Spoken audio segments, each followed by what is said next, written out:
আসসালামু আলাইকুম রহমতুল্লাহ তালা বরকত। বন্ধুরা আমার জানাজা নামাজের ষষ্ঠ পর্বে আমরা দেখে নিই কী করতে হবে আমাদের জন্য।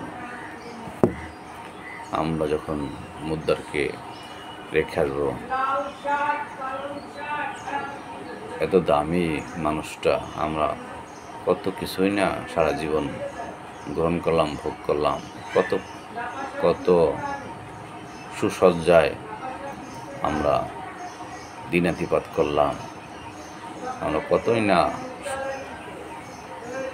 জিনিসপত্র ব্যবহার করলাম, কতই না সুগন্ধি ব্যবহার করলাম, কতই না খাট পলঙ্গে আমরা শায়িত হলাম, অনেক কিছু ভোগ করলাম। এবার আমাদের কি অবস্থা হবে? সেই 3.5 কবর ছাড়া আর কোনো উপায় নেই। এখানে সব ধন সম্পদ রেখে গেছে রাজা, বাদশাহ, মন্ত্রী, মিনিস্টার, কেউ ম্যানেজ করতে পারে না আজরাইল আলাইহিসসালামকে। আল্লাহু আকবার। ক্ষণিকের সময় স্বপ্নের মতো জগতে আসা যাওয়া, এখানে রেখে যাচ্ছি আপনজন, প্রিয়জন, স্ত্রী, পুত্র, সন্তান আদি। তারা কাঁদবে, এত মুদ্দার তিনিও কাঁদবে, তো ওনারা কেউ দেখবে না। দেখিনি কার উপরে কার হাওলা করে আপনাকে আমাকে রেখে যাচ্ছে। কে হবে আমাদের সেই আপনজন? আল্লাহু আকবার। বিসমিল্লাহি ওয়া আলা মিল্লাতি রাসূলিল্লাহ। আল্লাহ তাআলার নামে এবং রাসূল সাল্লাল্লাহু আলাইহি ওয়াসাল্লামের মিল্লাতের উপর তোমাদের সুবদ্ধ করলাম। রাসূলের মিল্লাতের উপর, আল্লাহর হাওলায় রাসূলের মিল্লাতের উপর আমাকে আপনাকে সুবদ্ধ করলেন। রাসূল কি আমাকে আপনাকে কবুল করে নেবেন? রাসূল কি আমাকে আপনাকে দয়া করবেন যদি দুনিয়ায় বসে নবীর সম্মান, আজমত, ইজ্জতের উপর দুরূদ মিলাদ শরীফকে আমি শুরু না করি, আদর্শ বাস্তবায়ন না করি, নবীজির 63 বছর জিন্দেগির আদর্শ যদি আমরা পক্ষে ধারণ না করি, সে কি আমাকে কবুল করে নিবে? এই কঠিন সময় রাসূল পাক সাল্লাল্লাহু আলাইহি ওয়াসাল্লামের সুপারিশ ওয়াজিব হয়ে গেল এবং রাসূল পাক সাল্লাল্লাহু আলাইহি ওয়াসাল্লাম আমাকে দয়া করবেন, ছাড়া কেউ দয়া করতে পারবে না। সেই বিষয়টি তুলে ধরেছেন এখানে আমার মালিক।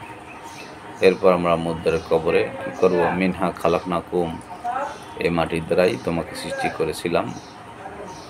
অফিহা নুইদিকুম, সেখানে তোমাদিগকে ফিরিয়ে আনলাম। মিনহা নুখরিজুকুম তারাতান উখরা, উহা থেকে তোমাদেরকে পুনরুত্থান করব। আল্লাহু আকবার। এই 3টি বিষয় অত্যন্ত গুরুত্বপূর্ণ বন্ধুরা আমার। তাই জীবদ্দর্শ রাসূল পাক সাল্লাল্লাহু আলাইহি ওয়াসাল্লামের আদর্শ, আহলে বাইতের আদর্শ, পীর মুর্শিদের আদর্শ, মা বাবার হক আদায়, ওস্তাদ গুরুজনদের হক আদায়, সত্য ন্যায় পথে চলা, সকলের সাথে মিলেমিশে থাকা, আত্মার আত্মীয় দিনে মিলাদের খেদমত করা। আমরা এই দুনিয়া ধরাধামে মুসাফির হিসেবে এসেছি, এখান থেকে চলে যেতে হবে। এই বাড়ি গাড়ি, ধন সম্পদ, অট্টালিকা কিছুই সাথে যাবে না। যাবে শুধু ইশক, মহব্বত, ভালোবাসা, মামেলা, ভালোবাসা, মহব্বত ছাড়া আর কিছুই নেই। আল্লাহ রসুলের যেমন হাসিলের লক্ষ্যে এখন থেকে আমরা কাজ করব এবং দুনিয়াও লাগবে, আখেরাও লাগবে। দুনিয়ার কাজকর্ম দুনিয়া যথাসময় করব এবং সর্বসময় কলবের জিকির জারি রাখব, সত্য কথা বলবো, সৎকর্ম করব, মিথ্যা কথা বলবো না, মিথ্যা ছেড়ে দেবো। মিথ্যার মাধ্যমে বড় ধরনের পাপ সংগঠিত হয়। এই পাপের কারণে যেন আযাবের ফেরেশতারা আমাদের গ্রেফতার না করে, সেদিকে আমরা খেয়াল রাখবো। সকলে ভালো থাকবেন, সুস্থ থাকবেন। পরবর্তীতে অন্য বিষয় নিয়ে ধারাবাহিকভাবে অন্য আরেকটি বিষয় নিয়ে আলোচনা করব। আমার জন্য দোয়া করবেন, আমি আপনাদের জন্য দোয়া করি।